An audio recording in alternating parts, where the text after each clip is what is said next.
Südameühendus tahab uueneda, aga enne tuleb märgata, mis sind eemal hoiab. See romantik-taro kombinatsioon on ilus õrn ja väga aus. Ta näitab armastust, tasakaalu ja väikest haavakest, mis takistab sul seda täielikult vastu võtta.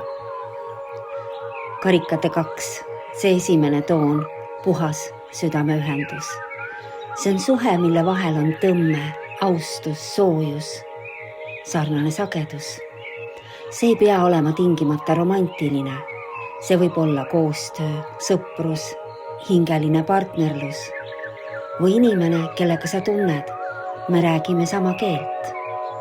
See kaart ütleb, armastus on sinu ümber, sa ei ole üksi. Su hing on valmis ühenduseks. Müntide 6 lisab siia tasakaalu energia. See on andmise ja vastuvõtmise harmoonia. See tähendab, et suhe või olukord vajab praegu sama palju mõlemalt poolelt. Keegi tahab anda, keegi tahab toetada, keegi tahab avada ukse koostööle või lähedasemaks saamisele. Ja siis karikate 4 ilmub vaikselt, pehmelt, aga väga täpselt. Ta ei ütle ei. Ta ütleb, ma olen korraks emotsionaalselt varjus. See on seisund, kus sa ei taha pettuda, sa ei taha haiget saada ega eksida ja seetõttu hoiad südame natukene varjul. Karikate 4 ei pea kaua kestma. See lihtsalt on hetk, kus universum palub sul märgata. Kas sa lükkad armastust või toetust eemale hirmu pärast?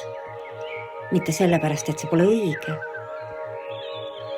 Kokkuvõte selle sõnumi osas. Armastus on olemas. Tasakaal on võimalik. Väike haavake vajab valgust, mitte sulgumist. Täna on õige aeg olla aus enda tunnetes ja lubada südame uksel avaneda, kas või sentimeetri kaupa.